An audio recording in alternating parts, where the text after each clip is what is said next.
Thanks for coming to my talk. So I'm an engineer at Google. I work on the Go compiler and runtime, and I'd like to talk to you today about how interfaces work, all the sort of nitty gritty of how interface operations are handled by the compiler and the runtime. So before I get into interfaces, let's think about just like how other operations in Go are implemented. So consider just a multiply. So I would like to compute the product of two numbers in Go. And so the Go compiler looks at this and says, how do I implement this operation? And you would think that the Go compiler has to understand like how multiply works in order to implement this, but in fact, it really doesn't. So we can depend on the hardware to figure this out for us, right? So the compiler doesn't need to know how to multiply, it just needs to know how to ask the hardware to go do it, the multiply, right? So there's some big pile of transistors somewhere on this chip that actually can do the multiply.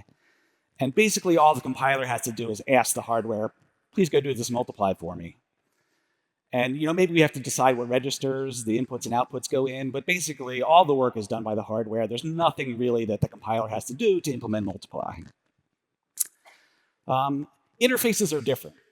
So here's a simple interface example. I have a io.closer, and I'd like to call the close method on it.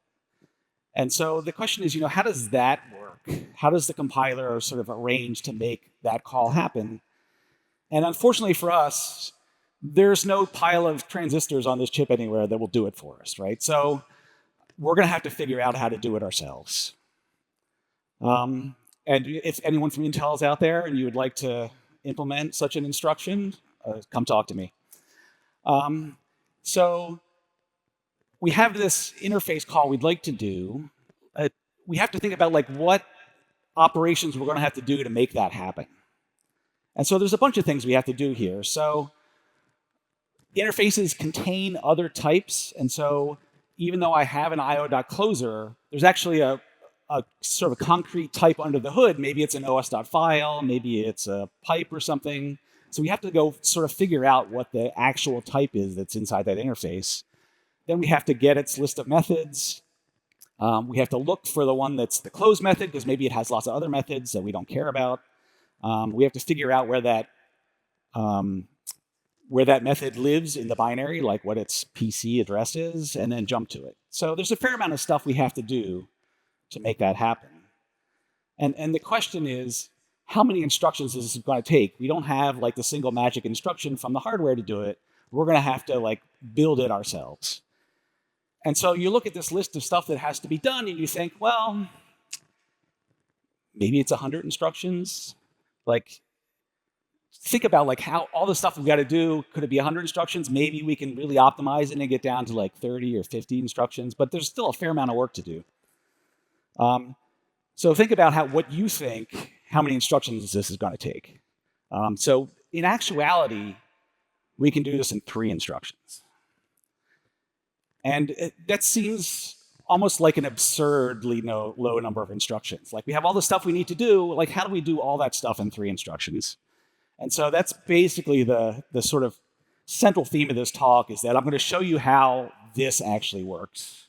And we're going to go through all the caching and the pre-computation and all kinds of stuff that get to the point where we can do an interface call with just 3 instructions. And if you look here, like there's a number 24 in here, which is kind of weird. Like, where does the number 24 come from? So at the end of this talk, you'll know where the number 24 comes from. So let's back up a little bit and just talk about what interfaces are. There's sort of this weird dynamic thing in a static language. So interfaces are just types that describe lists of methods. So often you'll see just a one method interface, like an io.reader, it just has the read method. You can have more than one method in your interface, like an io read writer. You can also have 0 methods in your interface, which is called the any interface. And so the interface is basically a contract between the types you put in the interface and then the things you do to operate on that interface. So when I put any type that has a read method can be put in an io.reader interface. So that's what interfaces are. So for example, here I have an io.reader. It's a variable of interface type. I can assign to it an os.file. And that's allowed because os.file has a read method. And similarly, I can assign some other type that has a read method to this interface value or this interface variable. And that also works just fine. But I can't assign just like the number 9 to this interface value. That's not allowed because integers don't have read methods. So that all seems fairly standard. Like I hope most people in this audience would understand what's happening here. But when you think about it sort of at a deeper level, it's a really weird bridge, a thing that bridges the gap between the static typing and the dynamic typing. So when you think about an interface, like if you have a variable that's an io.closer, it has a static type, which is io.closer, for the whole life of the program. But at the same time, when you assign things to it, you're changing sort of the underlying type of that thing from an os.file to some other thing, maybe. And so interfaces live in both worlds. They live in a static world where there's static types, and they're that type for all time, and that type is an interface type. And then there's a dynamic world where the type can change over time during your program, and that type's not an interface type. It's some what we call a concrete type. So it's some specific type like an OS file. And both the type and the value that's stored in that interface can change over time. And the fact that the type can change is what makes interfaces different than all the other types in Go. So like if I had a variable of integer type, I can change the value of that variable all I want, but it's always going to be int. Whereas with an interface variable, I can change the type that's sort of stored inside it as the program runs. So just as an example here, if I have an io.reader, I assign an os.file to it, and then I call the read method. That read method is going to dispatch to os files read method. And then if I reassign that same interface variable to a different concrete type, then the next time I call read, it's going to call that other read method of bytes.buffer instead. And so even though those two read calls like look exactly the same and they operate on exactly the same types, the dispatch actually goes somewhere else. So this is sort of the dichotomy between the static and dynamic types. And this all sounds kind of magical, right? Like how does this all work? How does the runtime and the compiler sort of conspire to make this happen? Let's see. And so conceptually, interfaces are, as I described, are sort of a pair of two things. They're a pair of the actual type, the concrete type that's in the interface, and the value that corresponds to that concrete type. So it's if I put an os.file into an io.reader, then the concrete type is os.file, and the value is like the actual contents of that os.file value. And how do we represent that at runtime? It's actually pretty simple. Interfaces inside the compiler and the runtime are just two-word structures. So an interface is as simple as a two-word thing in your binary. Like if your interface is on the stack, it takes 2 words of space on your stack. If it's in an object somewhere in your heap, it takes 2 words of data to fit it. And so those 2 words are exactly this pair. There's the word that corresponds to all the information about the type that's in there, and then there's a word that corresponds to the value that's being stored in the interface. And we're going to start by talking about the data portion of this interface. It's sort of the easier of the 2 topics. So imagine I have an interface that I'd like to assign a value to. So this interface is the empty interface. I'm just assigning an array of 3 ints to it. So I'd like to be able to somehow store this value into that interface. And the problem is like this array is 3 words big. How do I fit it in a 2-word interface? So like there's just not enough space to store this value in this interface. Like how does that work?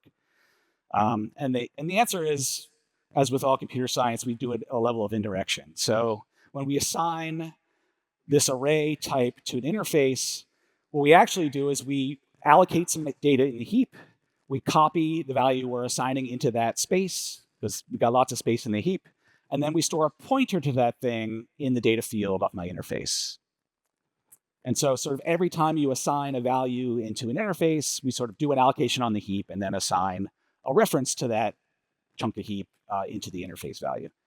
And of course, if I assign something else to this interface, then like an array of 4 floats, then I allocate those 4 floats somewhere else on the heap, and then I reassign that data pointer to point to the new thing. And the old thing is now garbage and will get collected by the garbage collector.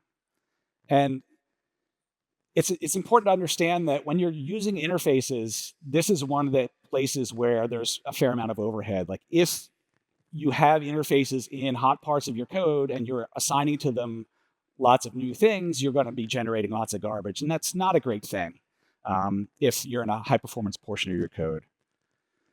So we do have one optimization, which actually helps a lot, which is that if your data is actually a pointer, then we don't need to do this heap allocation. We just shove that pointer directly in the data buffer, in the data portion of your interface. So instead of this picture, which is what I just described, we actually just do this. So if the data you're putting into an interface is a pointer, then we don't need to do an allocation. We just put that pointer directly in the data field of the interface.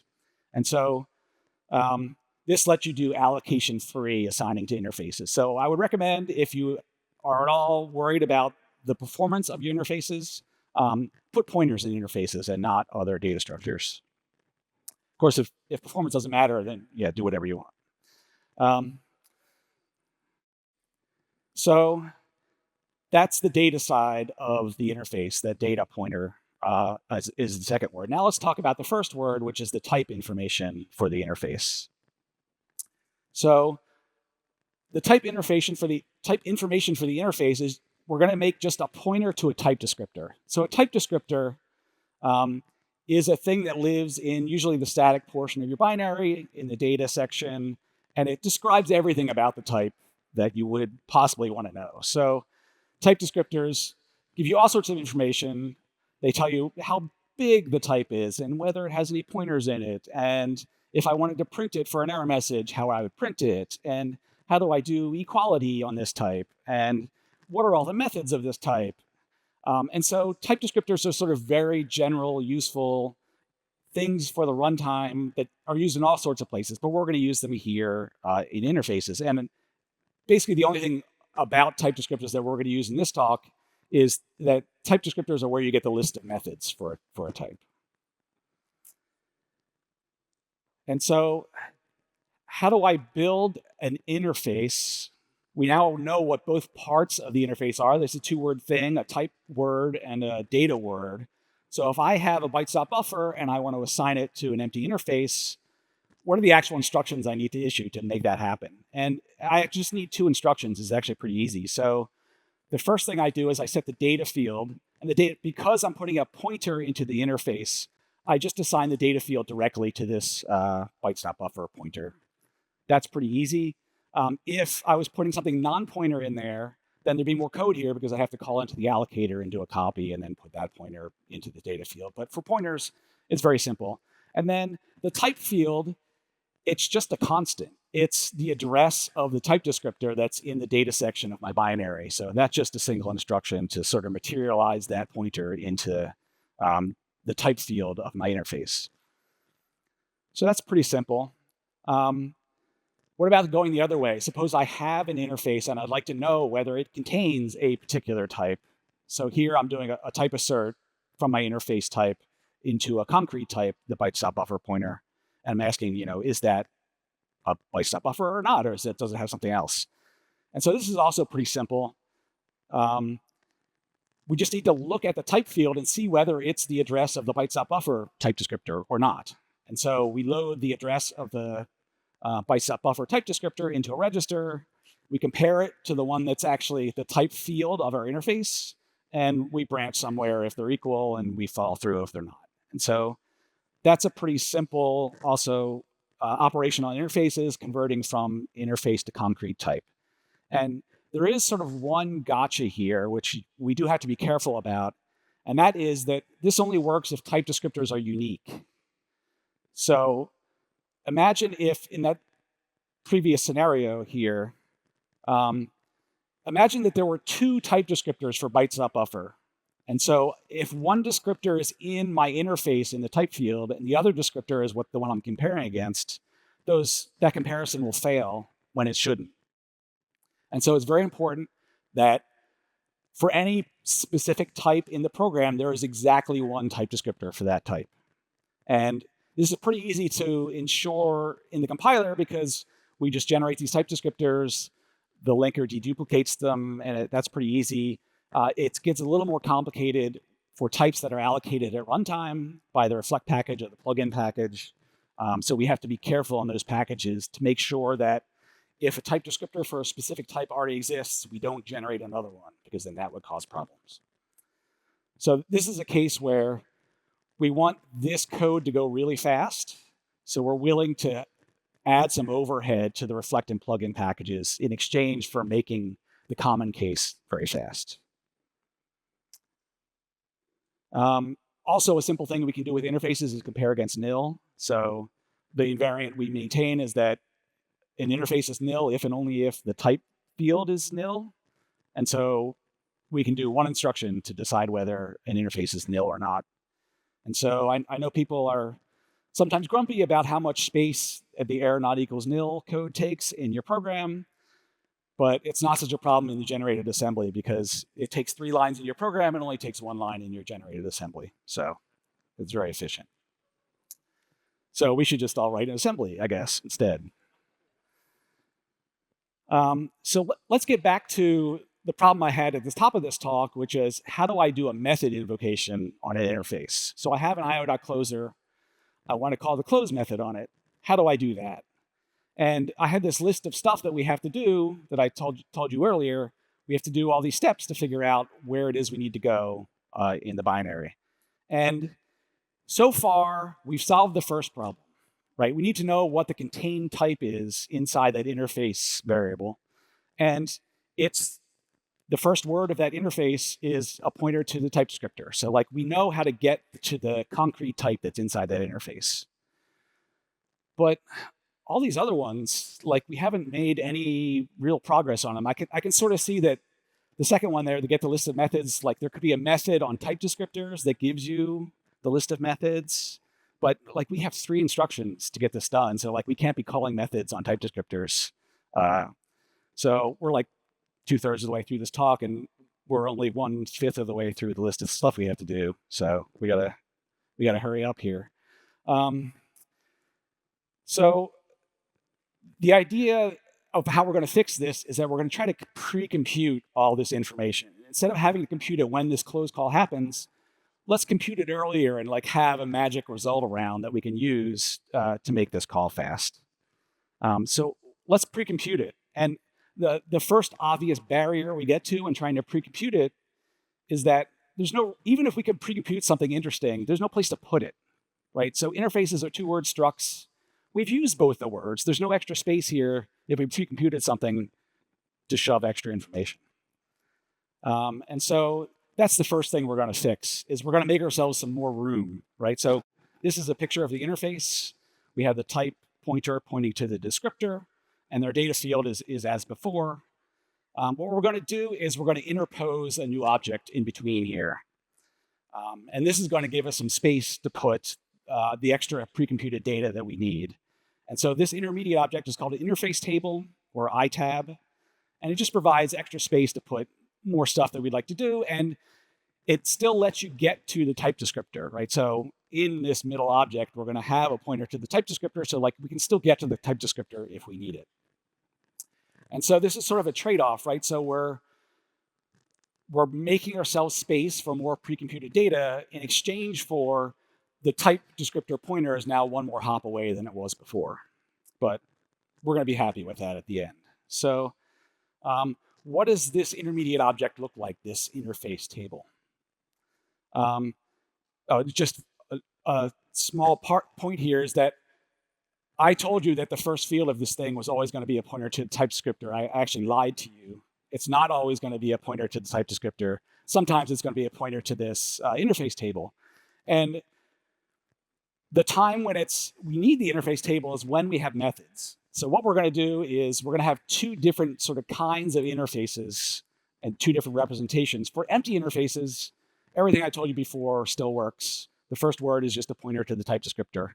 For non-empty interfaces, interfaces that have methods, the first word is not going to be a pointer to the type descriptor. It's going to be a pointer to this interface table. And then from there, you can get to the type descriptor if you want it. So that's the actual representation of interfaces in the compiler and runtime. And then what is in an interface table? So interface table has a couple fields to it. So I've already described that it has a pointer to the type descriptor as its first field.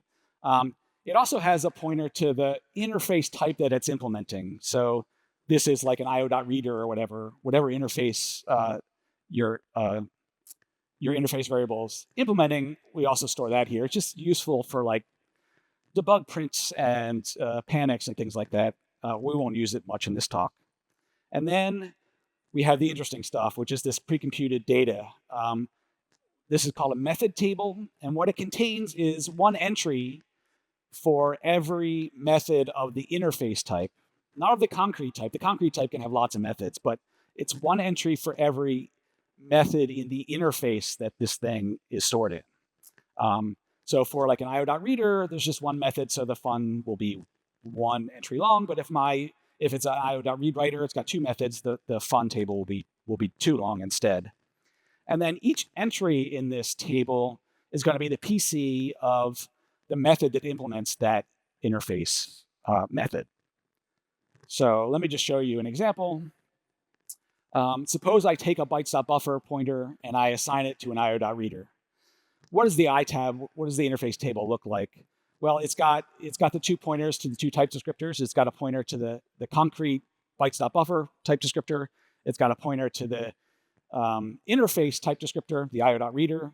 And then it's got this fun table, which has a pointer to the implementation of bytes.buffer.read.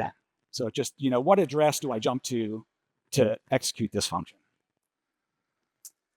And all this stuff is built statically by the compiler. It's in the binary in the data section. None of this stuff is built, at least this stuff right here, is built at runtime. So there's no cost for doing this other than build time. If you've got a bytes.buffer assigned to an io.readWriter, so now it's got two methods, then we just extend this fun table and we put more methods in it. So we put both the read method and the write method pointers to them in this function table. And then just backing up one step, then an io.reader has as its type field a pointer to the interface table, and it's got its data field as before. And now we can sort of kind of see where we're going to be able to get to how do I call a method on this thing quickly, because we're just going to be able to reach into the itab and grab an entry in this function table, and that's going to tell us where we need to go. And so let's look at our original example from the top of this talk. We have an io.closer, and we want to call it a close method. Well, here's what the compiler sees at this point, right? The compiler knows that I've got an io.closer, which is a non-empty interface. It's got a method. So we know that the first field of this interface is a pointer to an interface table. We don't know which interface table because we don't know what the concrete type is. But we know that it must be an interface table that at least its second field is an io.closer, and that it must have a function table with one entry in it for the close method. And so we don't really know what type it is that we're calling. So like before, one of the things I listed is that we need to know what type it is. And actually we don't. We just sort of need to know where its itable is. And then the fun pointer, we don't know what method it points to, but we know it is that points to the close method for whatever is in this interface. And so we know just enough that we can compile this. And so here's the actual instructions that we have to generate for this close call. The first instruction, we just need to load the PC of the target method from the interface table, from the function table inside that interface table. The second instruction just takes the data field of the interface and moves it to a register where the callee is expecting it. So the callee is expecting that the receiver will arrive in register 0. We currently have it in register 1 because that's where it happened to be, the data field happened to be. So we just have to move that over. And then we jump to the final destination where the close method for whatever was in this io.closer lives. We don't even know what type it is, but we know where the method is that will execute it. And so that's how we get down to 3 instructions. And then just to close things off here, that 24 is just the offset of the fun of 0 field in the itab. So that's where the weird 24 comes from. So let me just wrap up a little bit here by saying that we've sort of taken the overhead of this close or this interface method execution thing, and we've really squeezed it down to like the absolute minimum number of instructions that we need to do this. And nothing's ever free. And so what this ends up doing is it ends up adding expense in other places. So we have to build these itabs now. Mostly they're built by the compiler, but there are a few places where itabs have to be built at runtime. And so this is a place where there's more expense because itabs are now being built at runtime that we didn't have to do before. And this is the case where you're casting an interface to another interface that has more methods. And so if I have an io.reader and I'm making an io.readWriter from it, which may fail, but it may succeed. And if it succeeds, we need a new itab for the resulting interface because it needs to have 2 entries in its fun table instead of 1, an entry that tells it where the writer method is. And so in order to make a new itab, we really have to call on the runtime. It has to be allocations. It's got to figure out what entries go in the fun table. So there's a fair amount of overhead now in this. Whereas if there wasn't an interface table, there's nothing we have to build. Like the type field was always just a pointer to the type descriptor. There's nothing we need to build in this case. But because we've introduced this new sort of intermediate object, the interface table, we have extra work we have to do in this situation. And that can be fairly expensive, right? The tricky part is we need to build a new interface table for the result so that if you then subsequently call the write method, everything works. And so the runtime call that's done by the little chunk of assembly has to look up the interface table to see if we built it before. Just like type descriptors, we need to make them unique. So we got to make sure that if we built one before, we don't build the same one again. We get on the list of methods. We find all the interface methods in that list. We build the little fun table of the interfaces that matter for that interface type and return it. And that's expensive. It's expensive to call into the runtime.